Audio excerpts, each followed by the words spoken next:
Hello बच्चों, last term पे हम लोग ने कन्वर्जेंस ऑफ सीरीज़ में डिफरेंट मेथड्स पढ़े थे और उनमें कुछ मेथड्स का हम लोगों ने यूज़ किया था कि किस तरीके से उन मेथड्स को यूज़ किया जाता है। कन्वर्जेंस ऑफ सीरीज़ में बताया गया था कि सीरीज़ कब आपकी कन्वर्जेंट होती है, कब डाइवर्जेंट होती है। इसको चेक करने के लिए कई मेथड्स को हम लोग ने डिस्कस किया था। जैसे पहला मेथड था जीपी सीरीज़ का कि कॉमन रेशियो निकालेंगे। If the common ratio is less than 1 then the series is convergent and if the common ratio is greater than 1 the series is divergent. उसके बाद हम लोग ने ऑल्टरनेटिंग सीरीज़ के लिए देखा था डी-एलम्बर्ट्स रेशियो टेस्ट। इन सब चीज़ों पे हम लोग ने डिस्कस किया था, जिसमें ऑक्सिलरी टेस्ट आपने देखा था, बहुत इंपॉर्टेंट था क्योंकि जो ज़्यादातर क्वेश्चंस हैं रेशियो टेस्ट या डी-एलम्बर्ट्स टेस्ट के वो आपके ऑक्सिलरी सीरीज से ही सॉल्व होते हैं। ऑक्सिलरी सीरीज में आपने देखा था if p is greater than 1 then the series is convergent and if the p is less than or equal to the 1 the series is divergent। ये हम लोग ने पढ़ा था। आज एक क्वेश्चन आपके सामने लिखा हुआ है। इस क्वेश्चन की खास बात अगर आप देख रहे हो तो इसमें x का भी टर्म आया है। अभी तक आपने जितने क्वेश्चंस पढ़े थे उसमें कहीं x के टर्म इंक्लूड नहीं होते थे, केवल n पाए जाते थे, लेकिन आज इस क्वेश्चन में आपके x के टर्म भी इंक्लूड हो रहे हैं। तो किस तरीके से इसको सॉल्व करेंगे वो देखते हैं। आज हम लोग डी-एलम्बर्ट्स टेस्ट या रेशियो टेस्ट पर अप्रोच कर रहे हैं। इसकी पहचान ये है कि इसके nth टर्म जब आप फाइंड आउट करते हैं या un को फाइंड आउट करते हैं तो उसमें x पे सम पावर ऑफ n आपको मिलेगा। इस कंडीशन में आप रेशियो टेस्ट का यूज़ करेंगे। रेशियो टेस्ट में आपको कहा गया था first of all you have to find the nth term that is un and then un+1। दोनों को डिवाइड करेंगे और दोनों पे लिमिट ले लेंगे n टेंड्स टू इनफाइनाइट। जो वैल्यू आपको मिलेगी अगर वो ग्रेटर देन 1 होगी तो सीरीज आपकी कन्वर्जेंट होगी, अगर वो लेस देन 1 होगी तो सीरीज आपकी डाइवर्जेंट होगी। इक्वल टू 1 पे आपको पूरा केस डिस्कस करना पड़ेगा, ये इसकी खास बात थी। तो चूंकि यहाँ पे x है तो अब हम लोग करेंगे क्या, सबसे पहले इसके nth टर्म को लिखेंगे। nth टर्म हो जाएगा un is equal to nth term है n/n²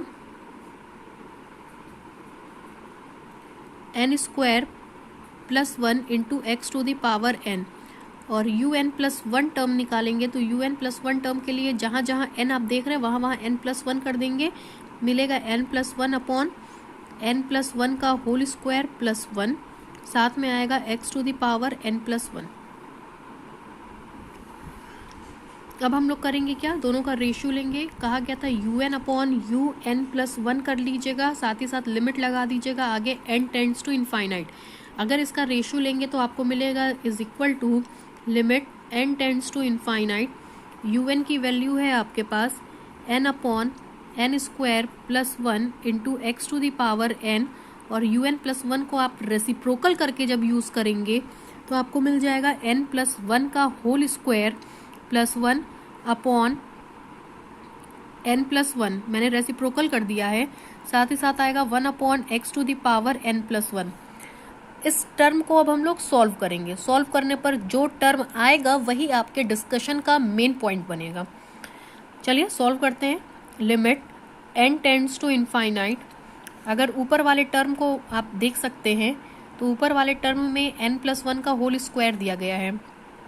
इस टर्म को एक्सपेंड कर लिया जाए, एक्सपेंड करके देखा जाए क्या मिलेगा। n एक्सपेंड करेंगे तो n² प्लस 2n प्लस ये 1 का स्क्वायर 1 के साथ ऐड होकर के आपको देगा 2 होल अपॉन नीचे आपको मिलेगा n² plus 1 n+1 into 1 upon, ये सॉल्व होगा इससे तो केवल आपको देगा 1 upon x is equal to limit n tends to infinite. n² common लेंगे तो आपको मिलेगा n³, साथ ही साथ आएगा ये 1 हो जाएगा 1 + 2 upon n plus 2 upon n का स्क्वायर होल अपॉन, इसमें से n² कॉमन ले लेंगे, इसमें से n कॉमन ले लेंगे, दोनों मिलकर के आपको कॉमन होकर के देगा n³ मिलेगा 1 + 1 अपॉन n², दूसरे में आएगा 1 + 1 अपॉन n, साथ ही साथ आएगा 1 अपॉन x। n की जगह अब आप एक काम करिए, लिमिट पुट कर दीजिए, n tends to infinite, 2 upon infinite 0, 2 upon infinite 0, 1 upon infinite 0, 1 upon infinite 0, नीचे मिलेगा 1 इंटू 1 दैट इज 1, ऊपर 1 अपॉन 1 मिलकर के 1, केवल आपके पास वैल्यू आ जाएगी 1 अपॉन एक्स। मतलब जब आप डी एलम्बर्ट्स टेस्ट या रेशियो टेस्ट की तरफ अप्रोच करते हैं तो कुछ इस तरीके के टर्म आपको मिलते हैं एक्स के फॉर्म में। अब 3 बातें, पहले केस में आपको बताया गया था कि अगर ये limit n tends to infinite un upon un plus 1 greater than 1 होगा तो सीरीज हमारी कन्वर्जेंट होगी। मतलब ये जो सीरीज आपको दी गई है, इस सीरीज के कन्वर्जेंट होने की कंडीशन ये होगी कि 1 अपॉन एक्स ग्रेटर देन 1 होगा या फिर आपका x लेस देन 1 होगा। दूसरा आपसे कहा गया था कि limit n tends to infinite, मतलब ये जो रेशियो आपने निकाला है, अगर ये रेशियो आपका लेस देन 1 है तो सीरीज आपकी डाइवर्जेंट होगी। तो अगर इस सीरीज के डाइवर्जेंस की कंडीशन आपसे डिस्कस की जाए तो 1 अपॉन एक्स लेस देन 1 होगा, मोटे मोटे शब्दों में आप कह सकते हैं x ग्रेटर देन 1 होगा।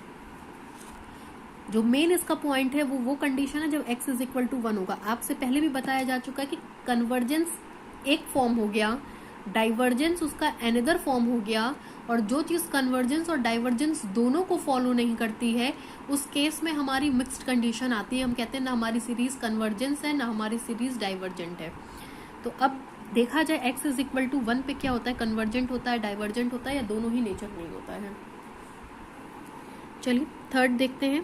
थर्ड में हम मान लेते हैं if x is equal to 1, अगर x इज इक्वल टू 1 करेंगे तो un की वैल्यू आपको मिल जाएगी। यहाँ आप देख सकते हैं un की value x is equal to 1 पे मिलेगी n अपॉन n प्लस 1, जिसको हम लिख सकते हैं, sorry n upon n square plus 1, जिसको हम लोग लिख सकते हैं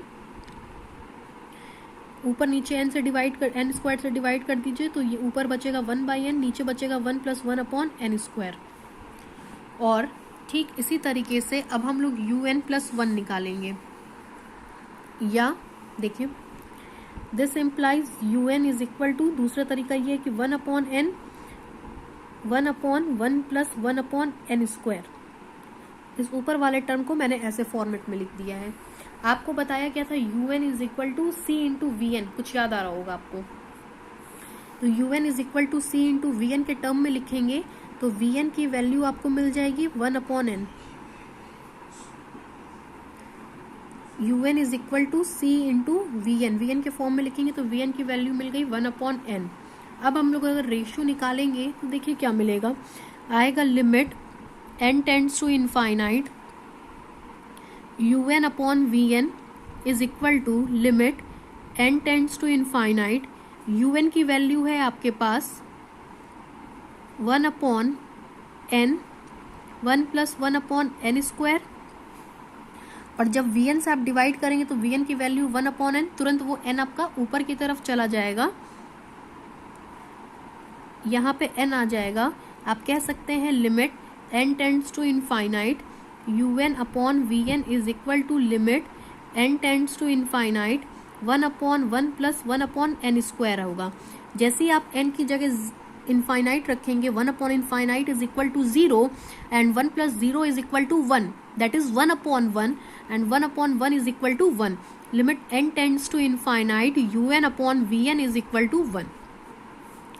आपने देखा क्या कि इसकी वैल्यू जब निकाली गई तो ये 1 आई। 1 आपकी नॉन जीरो फिक्स्ड नंबर है। पहली चीज तो ये नॉन जीरो क्वांटिटी है, और दूसरा ये आपकी फाइनाइट क्वांटिटी है, नॉन जीरो फाइनाइट क्वांटिटी। इस केस में अब हम लोग वी एन के नेचर को डिस्कस करेंगे। मतलब जो हमारा वी एन नेचर रखेगा सेम वही नेचर हमारा यू एन रखेगा। अगर वी एन पे डिस्कशन किया जाए तो समेशन ऑफ वी एन की वैल्यू है summation 1 upon N,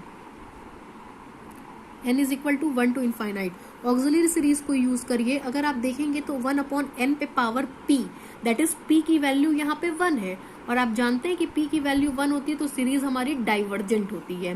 since in this auxiliary series the value of p is equal to 1, therefore summation vn is a divergent series by auxiliary test. ये हमारी divergent series हो गई। क्योंकि summation V N divergent series है और तो और इनका रेशियो लेने पर एक फाइनाइट क्वांटिटी आई है which is not zero, therefore हम लोग कह सकते हैं कि समेशन ऑफ UN भी हमारी एक डाइवर्जेंट सीरीज होगी। तो ये एक नया तरीका था डी-एलम्बर्ट्स टेस्ट या रेशियो टेस्ट से चेक करने का। इसका यूज़ आप बेसिकली तब करते हैं जब आपके पास nth टर्म में x इन्वॉल्व होता है, तब आप इसका यूज़ करते हैं। लेकिन आप यहाँ पे भी देखेंगे कि इसमें प्रीवियस केस भी यूज़ हुआ है, जब आपने केस लिया है x इज इक्वल टू 1 का।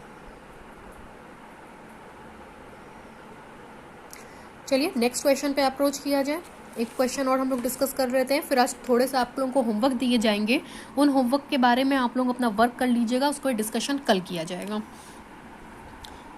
देखिए एक सीरीज़ लेकर के चल रहे हैं, ये जितने भी क्वेश्चंस आपको बताए जा रहे हैं सारे बहुत इंपॉर्टेंट क्वेश्चंस हैं इस सेशन के लिए। 1/2√1 प्लस x² / 3√2 प्लस x पे पावर 4/4√3 प्लस x पे पावर 6/5√4 एंड सो ऑन। ये एक इनफाइनाइट सीरीज़ दी गई है, जीपी में नहीं है ये सीरीज़ आपकी, ऑल्टरनेटिव सीरीज़ नहीं है ये आपकी, ऑक्सिलरी भी नहीं है ये सीरीज़ आपकी।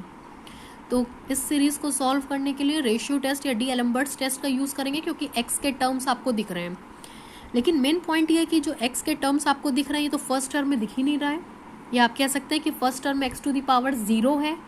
तो जब हम nth टर्म निकालेंगे तो उस टर्म को इग्नोर कर देंगे जिसमें x नहीं दिख रहा है।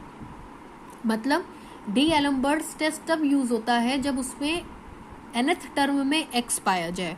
चूँकि यहाँ फर्स्ट टर्म में x पाया ही नहीं जा रहा है, तो जब आप डी-एलम्बर्ट्स टेस्ट लगाएंगे तो ये ध्यान में रख के लगाएंगे कि आपको फर्स्ट टर्म को इग्नोर करना है।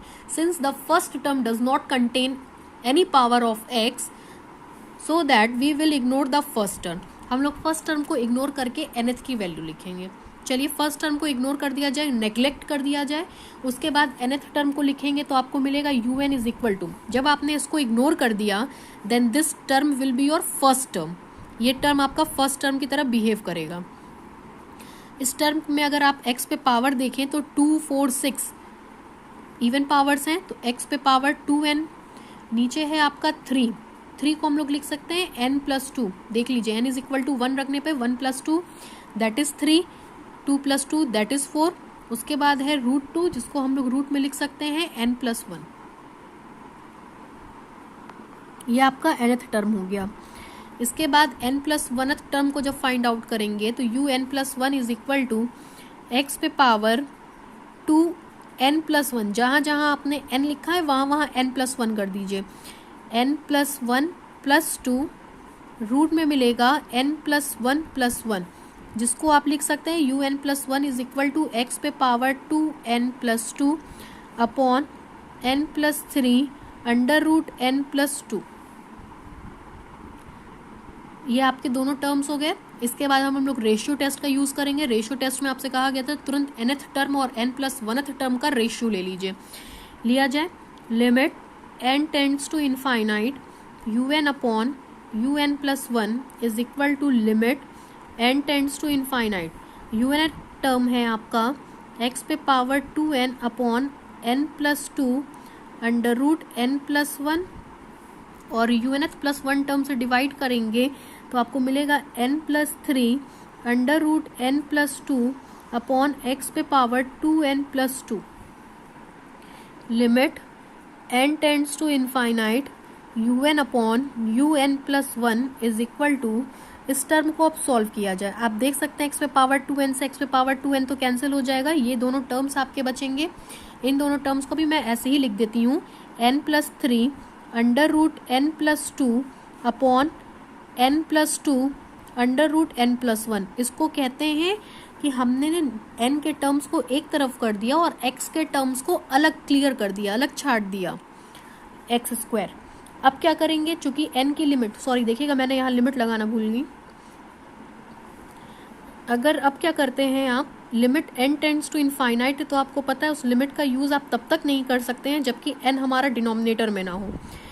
इन दोनों टर्म्स में n से डिवाइड कर दीजिए, ये रूट में है, इन दोनों में भी n से डिवाइड आप कर सकते हैं। तो आपको मिलेगा limit n tends to infinite 1+3 upon n, दूसरा 1+2 अपॉन n, यहाँ पे आएगा अंडर रूट में 1 + 2 अपॉन n, 1 + 1 अपॉन n, साथ में 1 अपॉन एक्स स्क्वायर।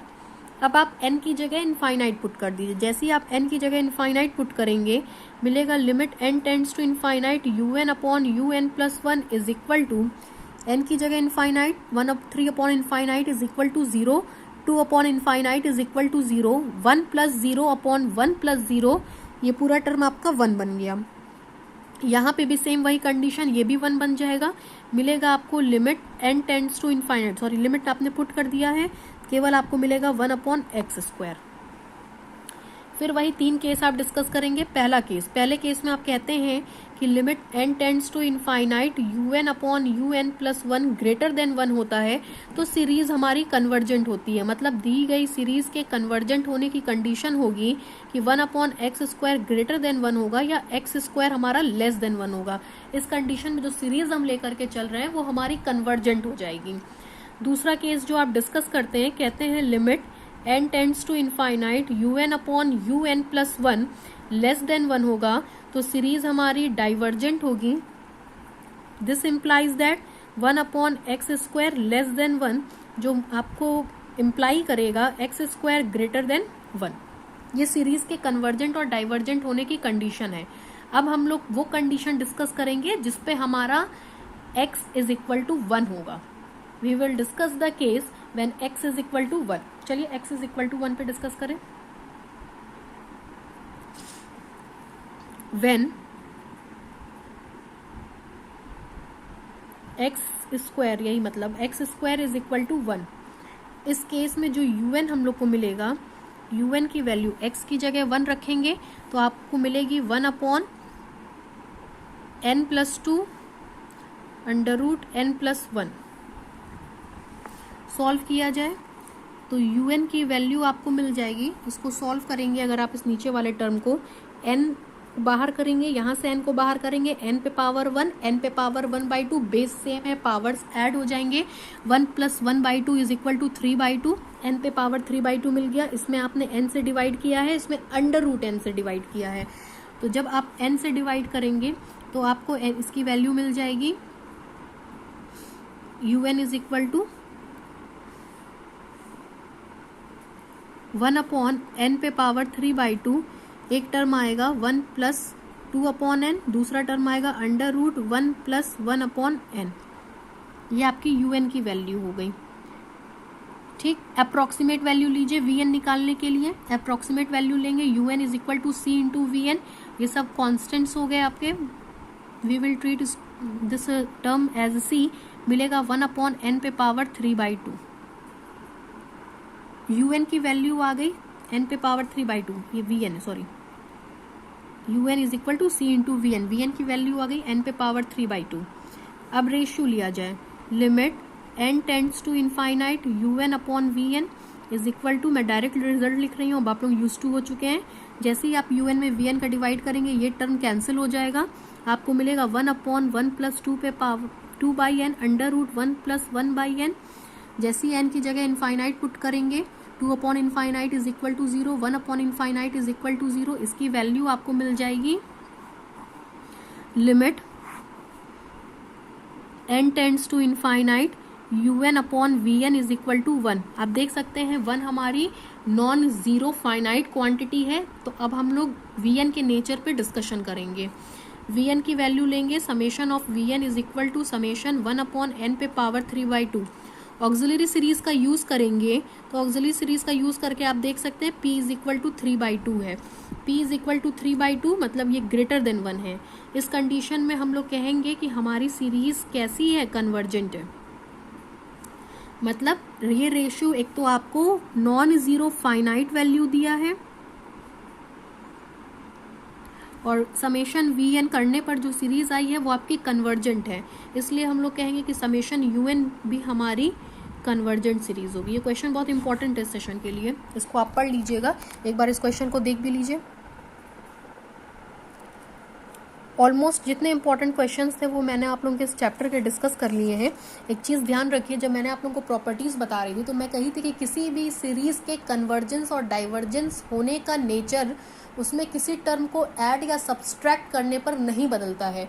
आपके दिमाग में ये चल रहा होगा मैम ने फर्स्ट टर्म को छोड़ दिया उसके बाद के टर्म्स को डिस्कस किया है, तो ऐसा तो नहीं कि फर्स्ट टर्म को लेने पर नेचर चेंज हो जाएगा। सीरीज़ के कन्वर्जेंस और डाइवर्जेंस होने का नेचर उसमें किसी टर्म को, कांस्टेंट टर्म को ऐड करने या सब्सट्रैक्ट करने पर कोई भी फर्क नहीं डालता है। अगर ये सीरीज हमारी कन्वर्जेंट है तो इस कांस्टेंट टर्म को ऐड करने पर भी वो कन्वर्जेंट ही होगी, उसके नेचर में कोई डिफरेंस नहीं आएगा। इस बात का ध्यान रखिएगा। जनरली इस क्वेश्चन में बहुत कन्फ्यूजन होती है, इस चीज़ को मैंने आपको बता दिया है। कुछ क्वेश्चंस इंपॉर्टेंट मैं बता रही हूँ। बहुत से लोगों के पास बुक है, बहुत से लोगों के पास बुक नहीं है, इसलिए मैं क्वेश्चन लिख दे रही हूँ कि कौन कौन से क्वेश्चंस आपके होमवर्क हैं। छोटे छोटे क्वेश्चंस आज तो दे रही हूँ, कल उन पर डिस्कशन करूँगी। फर्स्ट क्वेश्चन है आपका √1/2 plus √2/3 plus √3/4 plus √4/5 and so on. इस सीरीज़ के नेचर को डिस्कस करना है। दूसरा है आपका 1/√2-1 plus 1/√3-1 plus 1/√4-1 plus so on plus 1/√n+1-1 and so on. इस सीरीज के नेचर को चेक करना है। Third question is summation n is equal to 1 to infinite n पे पावर p अपॉन n+1 पे पावर p प्लस अल्फा, जहाँ alpha greater than 1 है। Fourth question is summation n is equal to 1 to infinite √n upon n² plus 1। ये 4 questions आपको दिए जा रहे हैं। इन चारों क्वेश्चंस को आप लोग डिस्कस करिएगा, सोचिएगा कि कन्वर्जेंस होगा कि डाइवर्जेंस होगा। कुछ बच्चों से शिकायत आ रही थी कि उनका ये था कि मैम आपका पेज बहुत ब्लर्ड करता है। उस प्रॉब्लम को भी लॉकडाउन के बाद सॉर्ट आउट किया जाएगा। वैसे मुझे लगता है कि इसमें इतनी क्लियरनेस है कि आप इस कंसेप्ट को समझ सकते हैं। बाकी कोई भी अगर आपको दिक्कत हो आप अपनी क्वेरीज भेज दीजिएगा। प्लीज़ इस पेज को सब्सक्राइब करिए, लाइक करिए और लोगों तक भी इस पेज को पहुंचाइए। Thank you.